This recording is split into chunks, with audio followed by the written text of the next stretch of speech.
Hola, ¿qué tal? Muy buenos días.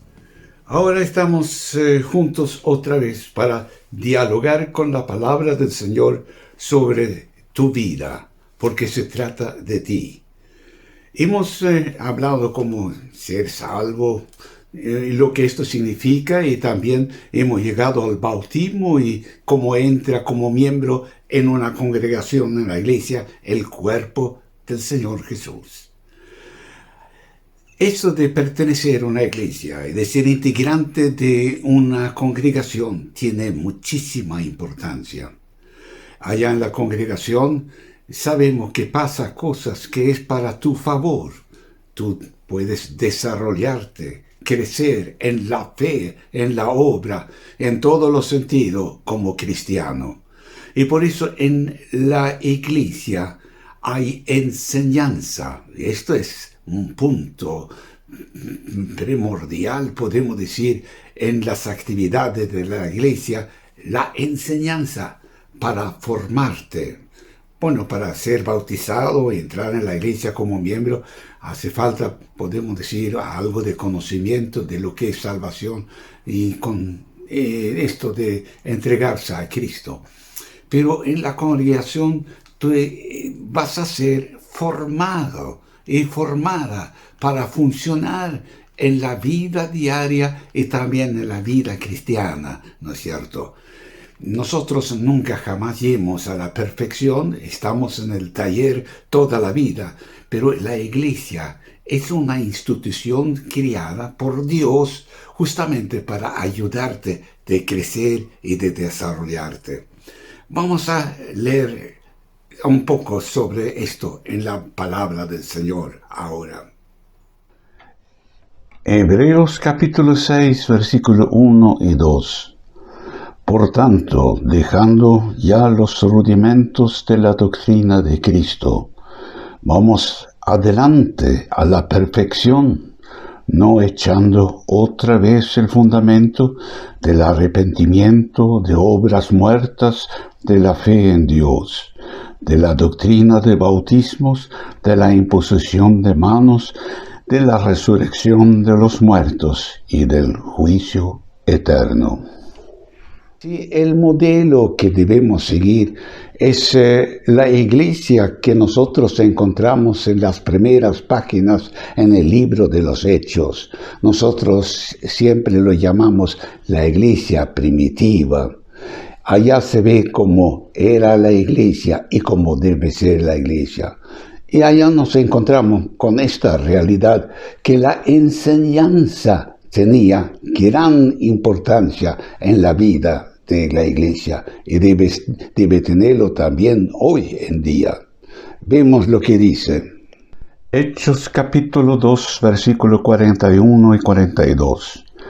Así que los que recibieron su palabra fueron bautizados y se añadieron aquel día como 3,000 personas y perseveraban en la doctrina de los apóstoles, en la comunión unos con otros, en el partimiento del pan y en las oraciones. La base de esta enseñanza que se da en la iglesia está justamente en esta palabra, en la Biblia, en la palabra de Dios.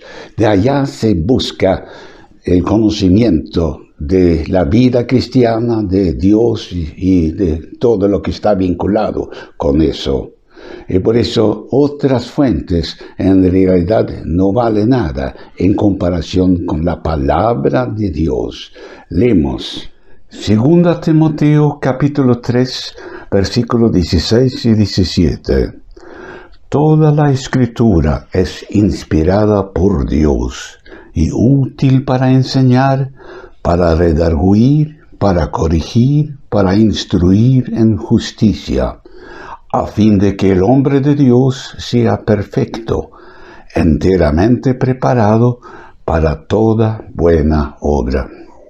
La palabra de Dios no solamente contiene promesas maravillosas y cosas dulces, podemos decir, contiene también amonestaciones para corregirnos y para hacernos entender la seriedad de la vida cristiana en cuanto a nuestra conducta y proceder y cómo debemos llevar la vida cristiana adelante. Leemos 1 Corintios capítulo 14, versículo 31. Porque podéis profetizar todos uno por uno, para que todos aprendan y todos sean exhortados. Colosenses capítulo 3, versículo 16.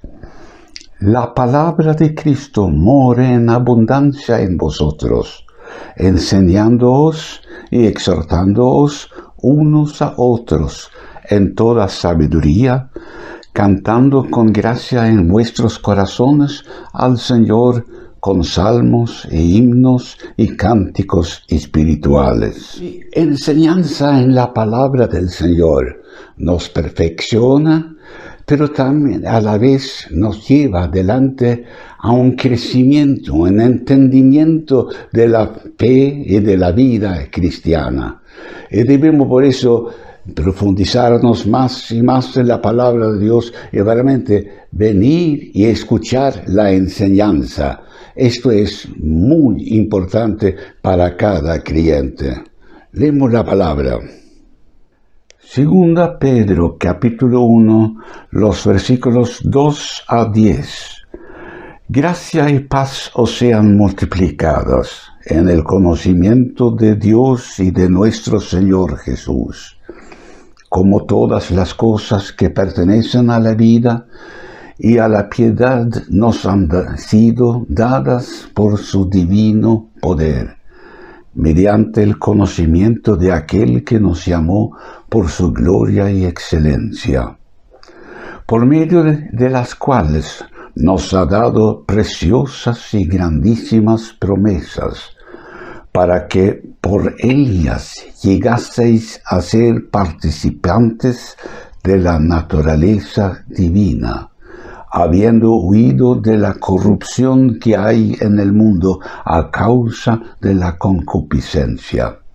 Vosotros también, poniendo toda diligencia por este mismo, añadid a vuestra fe virtud, a la virtud conocimiento, al conocimiento dominio propio, al dominio propio paciencia, a la paciencia piedad, a la piedad afecto fraternal y al afecto fraternal amor. Porque si estas cosas están en vosotros y abundan, no os dejarán estar ociosos ni sin fruto en cuanto al conocimiento de nuestro Señor Jesucristo. Por el que no tiene estas cosas, tiene la vista muy corta, es ciego, habiendo olvidado la purificación de sus antiguos pecados. Por lo cual, hermanos, tanto más procurad hacer firme vuestra vocación y elección, porque haciendo estas cosas no caeréis jamás. Y en la iglesia hay ciertos hermanos que tienen el ministerio de poder enseñar. Han sido llamados de Dios para dar enseñanza en la congregación. Y ellos están titulados como maestros en la palabra del Señor. Y es el Señor que lo pone y el Señor que también da ese ministerio. Es difícil que una persona que no está puesta de Dios o no tiene este ministerio funcione bien. Y por eso hay que buscar la guía del Señor en cuanto a lo que enseña la palabra del Señor. Leemos 1 Corintios capítulo 12, versículo 28. Y aún nos puso Dios en la iglesia primeramente apóstoles, luego profetas, lo tercero maestros, luego los que hacen milagros, después los que sanan, los que ayudan, los que administran, los que tienen don de lenguas, y los que enseñan la palabra de Dios, con la guía del Señor y del Espíritu Santo, debe ser respetado y también apreciado de lo que recibe su enseñanza. Y también habla la palabra del Señor que debe compartir con sus cosas buenas con los maestros que está enseñando a ellos. Así dice la palabra del Señor. Leemos. Gálatas capítulo 6, versículo 6. El que es enseñado en la palabra, haga partícipe de toda cosa buena al que lo instruye. Ahora hemos visto la gran importancia de ser miembro de la iglesia, pero también la gran importancia de asistir en la enseñanza y de las actividades de la iglesia para poder crecer y para poder desarrollarse en la vida cristiana. Sin esto no pasa absolutamente nada. Es como una planta que jamás recibe agua o sol para poder crecer. Esto es lo que se recibe a través de la enseñanza. Y no hay otra forma de poder crecer y desarrollarse. Y con eso, el crecimiento y madurez y desarrollo en la vida cristiana te hace fuerte también para poder resistir todos los ataques en contra de tu fe y también de las tentaciones. Por eso te recomiendo, participa en la enseñanza de la palabra del Señor en tu iglesia. Que el Señor te bendiga ricamente. Amén.